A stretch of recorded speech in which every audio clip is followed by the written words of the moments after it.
Live from New Delhi, you're watching DD India Live, India's voice to the world. I'm Siddharth Bharadwaj. Coming up in the next 30 minutes.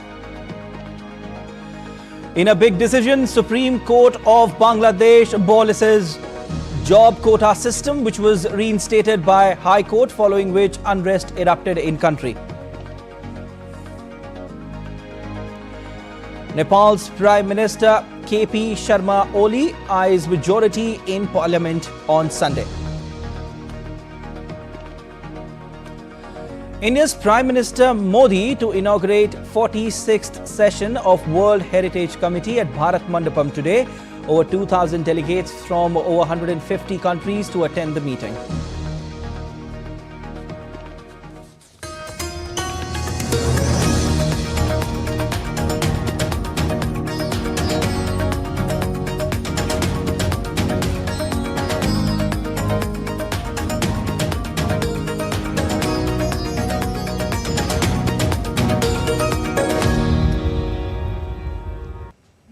Bangladesh Supreme Court abolished job quota system, which was reinstated by the High Court, following which unrest erupted in the country. Country's Prime Minister Sheikh Hasina's government had scrapped the quota system in 2018, but the lower court reinstated it last month. In government jobs, Bangladesh had a quota system in which 30% was reserved for family members of Mukti Yodha, that is freedom fighters of 1971. However, after a brief agitation, government abolished the system in 2018. But following an appeal from freedom fighter families, High Court reinstated the previous quota system in the month of June, which triggered the agitation. Today, Supreme Court of Bangladesh dropped the judgment of High Court and modified the quota. 93% for merit, 5% for freedom fighter families and 2% for others. Court appealed students to go back home after this. Court also said this modification is from judiciary. Government can take its own decision. All right, and DD India correspondent Prasenjit Bakshi joins us from Kolkata to give more details on this. He's tracking this story very closely. Hello, Prasenjit. We are hearing that the Supreme Court of Bangladesh has abolished the job quota system. What are you getting for us? Look, not only the Bangladesh, the entire universe was keeping eyes on this judgment of Supreme Court of Bangladesh, because for the last 10 days, I must say that the way Bangladesh went out of control in terms of law and order. Yeah. So somehow this court could be a what should I say, that type of a justice for the protesters. Now court has said that now it is 93% for the based on the merit. So that was the basic demand of the protesters, that the merit should be considered. So now 93% is on the merit, and the rest for others 5%, only 5% for the freedom fighters family. Now it is to be seen, Siddharth, that what next by the protesters. Now the Honorable Chief Justice of Bangladesh, he has appealed from the courtroom to the protesters that you go home and concentrate on your studies, because 93% is on merit. Now you depend on your merit and get the government job. But as you said in your reporting, that court has also said that this is the option from judiciary. Now it is up to the government to decide. So now we are waiting that what government to say on this judgment and the future. Siddharth. Okay, Prasenjit, could you quickly tell us what's the issue all about for the protests taking place? Look, Siddharth, yes, this is a very good question. That Bangladesh had a quota system in government jobs, in which 30% was for the families of freedom fighter, what they say Mukti Yodha of 1971. They are freedom fighting against Pakistan. Okay. Now this 30%, the protesters was saying that the freedom fighting happened in 1971 and now it is 2024. Now the grandchildren have come up of the freedom fighters, and not only single grandchildren, there are many grandchildren of one freedom fighter. So the point is that the majority of the government job, which is the main source of earning in Bangladesh, that is going for a certain section, and the rest of the section is getting deprived. Now, this was the agitation in 2018, and government flatly removed entire quota system, and they were working on certain different modification of this quota system. But by that time, a portion of the families of the freedom fighters, they appealed before the High Court on to reinstate the previous quota system, and in the month of June, High Court reinstated that previous 30% quota system for the freedom fighting families. That triggered, as you have said in your reporting, that triggered the agitation again, actually from 1st of July. And finally, it took this violent turn, what we have seen for the last few days. Now, but the Supreme appeal before the Supreme Court was pending for 7th August. Now, watching this violent situation and following the appeal from the Judiciary Department of the government, Supreme Court preponed the hearing, and it has happened today. And finally, Supreme Court has given this judgment with a positive note. Siddharth. Prasenjit, court said that this modification is from judiciary. Government can take its own decision. After this decision, can we expect some normalcy there in the region? There is as I said, that there is a very much positivity from the judiciary after this judgment, because the basic demand of the protesters is achieved through this judgment of the Supreme Court. Now, unfortunately, there are few more demands have escalated in the last 2-3 days. One is that those students who are arrested during this agitation, they should be freed without any condition. Now, the second is that a section of the protesters, they are demanding resignation of Home Minister and Minister of Road and Transport. So these are the things complicated the entire situation. Now we have to wait and watch for the rest of the day that how government is reacting, because till now in the entire country curfew is imposed and shoot and sight order is still there. So now how government try to reduce the tension, and how the protesters go by the judgment of the Supreme Court, this is a $1 million question. Now it is between the government and the protesters. Judiciary have done their job. Okay. Prasenjit, how about the essential services during this time? How's the government ensuring that essential services remain accessible? No, this is another point which has become a difficult thing for the normal citizen of Bangladesh, because due to curfew, even the flying of the goods vehicle is also very difficult. So there is a type of scarcity in essential commodities, in different village areas. So now government is thinking that how curfew can be relaxed. It was relaxed for 2 hours yesterday. Today, after this judgment, whatever the government notification will come out, we are waiting for that. Okay, thank you so much for your analysis, Prasenjit. We'll keep taking your update since this is a developing story.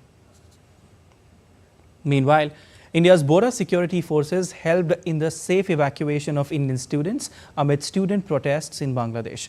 Amid this unrest, many Indian, Nepalese and Bhutanese students studying in various educational institutions in Bangladesh are being sent back to their country. The Border Security Force South Bengal Frontier has set up special help desks to facilitate the safe return of these students. So far, the BSF has successfully assisted in the return of 572 Indian students, 133 Nepalese students and 4 Bhutanese students. In view of the ongoing protests in Bangladesh, the US State Department on Saturday raised its travel advisory to level 4. The State Department also said that it has authorized the voluntary departure of non-emergency US government employees and family members in Bangladesh. A day earlier, the department had urged people to reconsider travel to the country. And Nepal PM Oli eyes two-third majority as vote of confidence is taking place in its parliament today. As required by the constitution, the newly appointed Prime Minister should take a vote of confidence from parliament within 30 days of the appointment. KP Sharma Oli, the leader of Nepal's Communist Party, was sworn in as the Prime Minister of the Himalayan nation on 14th of July. On the same day, the then PM Pushpa Kamal Dahal Prachand failed to attain a vote of confidence from the House of Representatives, with only 63 votes cast for him to retain the post of the Prime Minister. On Sunday, PM Oli requires 138 votes in the 275-member House of Representatives to win the vote of confidence. India's government convened an all-party meeting on Sunday ahead of the budget session of Parliament. Parliamentary Affairs Minister Kiren Rijiju held the meeting of floor leaders of all parties in the Parliament to understand issues they would want to raise during the session. The budget session will begin on Monday and will continue till the 12th of next month. Meanwhile, Finance Minister Nirmala Sitharaman will present the Union Budget 2024-25 in the Lok Sabha on Tuesday. This is the first budget of the third term of Prime Minister Narendra Modi's government. Addressing the joint session of both the Houses of Parliament last month, President Draupadi Murmu had said that Budget 2024 will be an effective document of the government's far-reaching policies and futuristic vision. India's Prime Minister Narendra Modi will inaugurate the 46th session of the World Heritage Committee at Bharat Mandapam in New Delhi on Sunday. Prime Minister Modi will address the gathering on occasion. The meeting will be attended by more than 2,000 delegates from over 150 countries. In a post on X, the Prime Minister said that this event is an important forum to exchange views on ways to preserve heritage. It's a matter of immense joy that India is hosting the meeting of the World Heritage Committee in New Delhi. This is the first time a nation is hosting this committee. And India's Prime Minister Narendra Modi took to the platform X on Sunday to congratulate the Indian team for securing 4 gold and 1 silver medal at the just concluded International Maths Olympiad at Bath in the United Kingdom. He said, "It's a matter of immense joy and pride that India has come forth in its best ever performance in the International Maths Olympiad. Our contingent has brought home 4 golds and 1 silver medal. This feat will inspire several other youngsters and help make mathematics even more popular."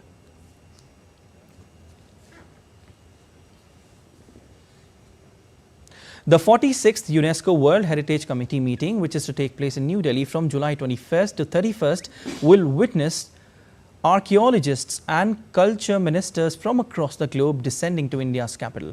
This prestigious event will be held at Bharat Mandapam, bringing together delegates from around the world to discuss and deliberate on preservation of cultural and natural heritage sites. Here's a report by our correspondent, Divyandu Model.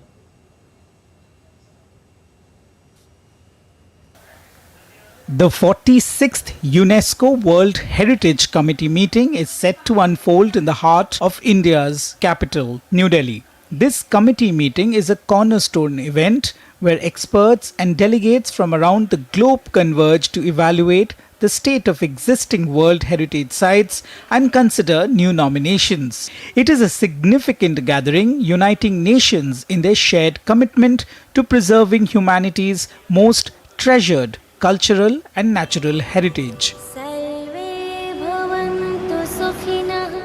The process is rigorous, involving detailed assessments and reviews to ensure that only sites of outstanding universal value make it to the prestigious list.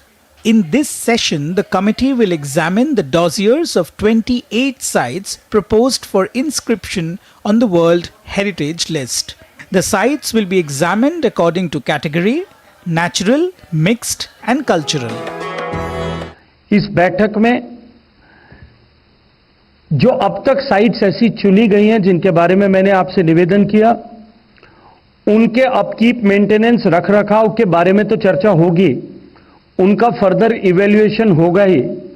जहां कमी रही है वहां उसे alert करने की दिशा में भी अलर्ट्स भी इशू किए जाएंगे, लेकिन साथ साथ ही जो नए डोजियर सबमिट हुए हैं उनकी समीक्षा होकर के नई ऐतिहासिक वैश्विक धरोहरों को जो है सूचीबद्ध करने का काम भी इस बैठक में होने वाला है।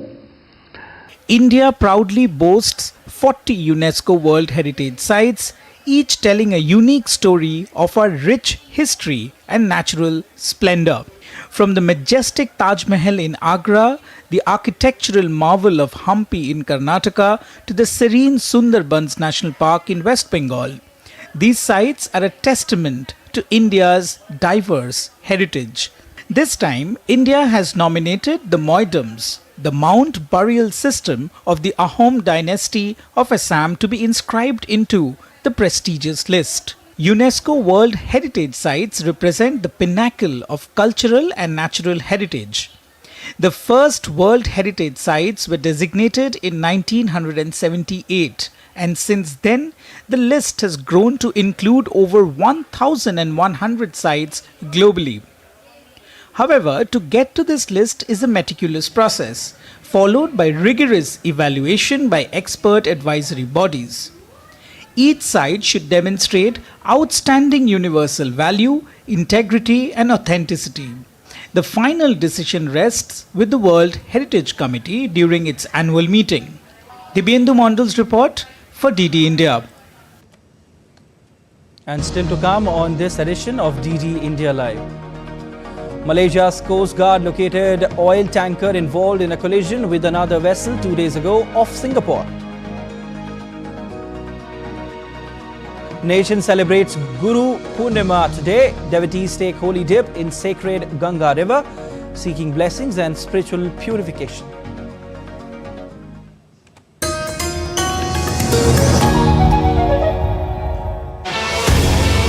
As the world gears up for the biggest sporting extravaganza, Olympics 2024, we at DD India are all set to bring you reports, reactions and all the latest action from Ground Zero.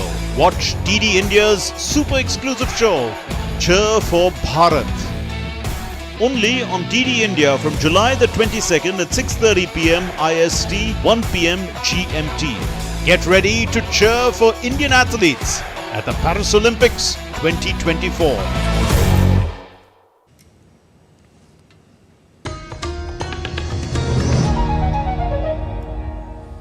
You're watching DD India Live. I'm Siddharth Bharadwaj.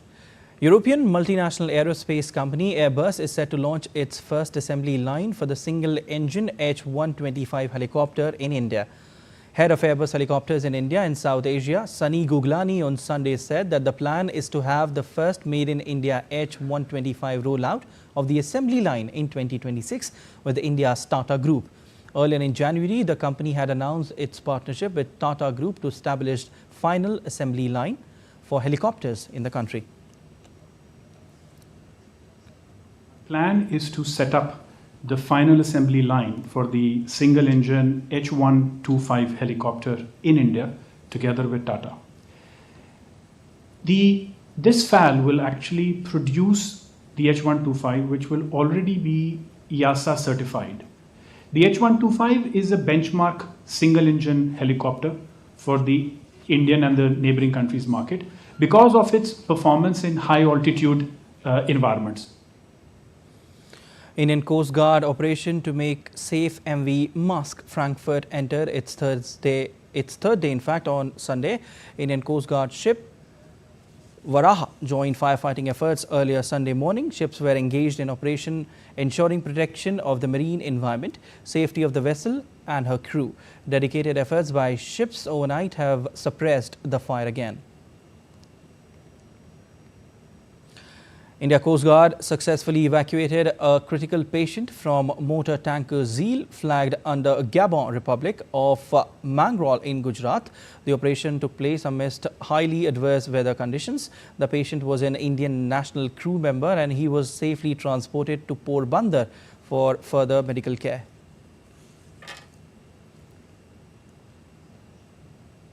And Malaysia's Coast Guard on Sunday said that it had located and intercepted a large oil tanker that was involved in a collision with another vessel 2 days ago off Singapore. In a statement on Sunday, the Coast Guard said that the Sao Tom and Principe flagged tanker Series I was found in Malaysian waters with 2 tugboats towing it. The Sea Rays I and the two tugboats have been detained by the Coast Guard for further investigation. Earlier on Saturday, the Coast Guard said that Sea Rays I had left the location of the collision that caused a fire and injured at least 2 crew members. The tanker is also believed to have turned off its tracking system.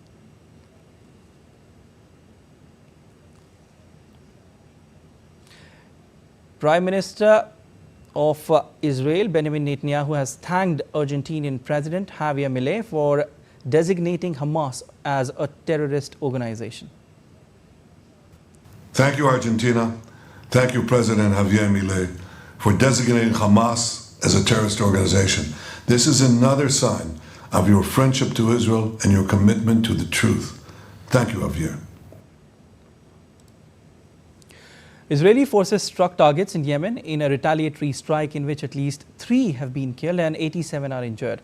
The Israel Defense Forces said its fighter jets struck military targets of the Houthi terrorist regime in the area of Yemen's Hodeidah port on Saturday in what Israeli Prime Minister Benjamin Netanyahu said was a direct response to the death of a 50-year-old Israeli in a Houthi drone attack on Tel Aviv Friday. This is the first time Israel has struck Yemen, according to Israeli officials.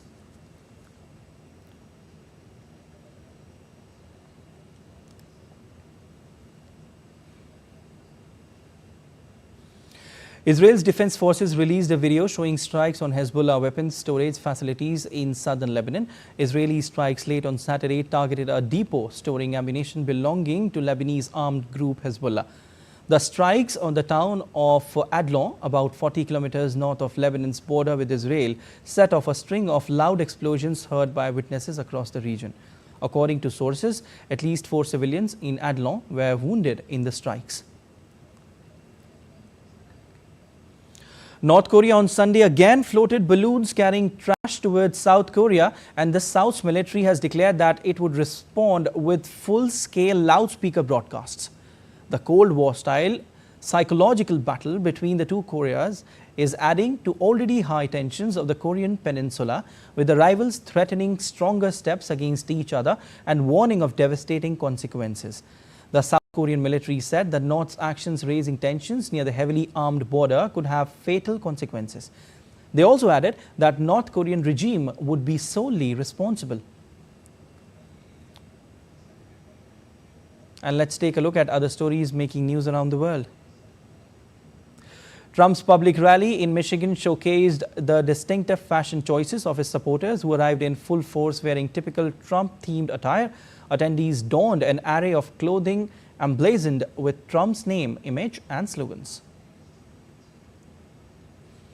Next to a cable car stationed in the Bolivian capital of La Paz, stray dogs have found a home with toys, beds, food and the love from the entire community. The shelter was created to provide a proper home for the dogs, most of whom are elderly.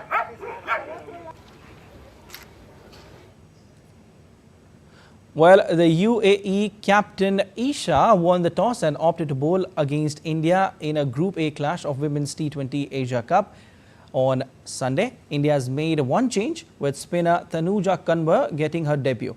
The change was forced as Shreyanka Patil suffered a finger injury. Patil has been ruled out for the remainder of the tournament. A win can push Indian team firmly towards the semi-finals spot. Defending champions India secured an easy 7-wicket victory over arch rivals Pakistan on Saturday, while Nepal defeated UAE by 6 wickets in the tournament opener. The UAE will require a miracle to stop Harmanpreet Kaur's side. Indian athlete Kiran Pahal won the gold medal at the Summer Athletics competition in Warsaw. The 23-year-old sprinter showcased immense tenacity and skill to clinch the top prize in women's 200-meter event. She registered best Indian timing of the year by clocking 23.33 seconds. Pahal would hope to emulate a similar sort of performance at the Paris Olympics. Jyoti Yaraji finished second. Devotees throng Indian temples to offer prayers on the auspicious day of Guru Purnima. The devotees were also seen taking holy dip in the sacred Ganga river, seeking blessings and spiritual purification. Guru Purnima, celebrated on the full moon day, is a significant festival in Hinduism, Buddhism and Jainism. Following the Hindu calendar, Guru Purnima falls during the month of Ashadha. or around July to August. The festival marks an occasion to express appreciation towards spiritual teachers, mentors and guides. Prime Minister Narendra Modi took to social media platform X to wish the countrymen on the occasion. That's all for this edition of DD India Live, but let us know your thoughts on the news of the day. For those on the go, you can get all the latest news and updates from India and across the world on DD India mobile app. The app is available on both Android and iOS platforms. Scan the QR code on the screen to download now. We'll be back with more news as it breaks here on DD India. I'm Siddharth Bharadwaj from all of us here in Delhi. Thanks for watching DD India Live.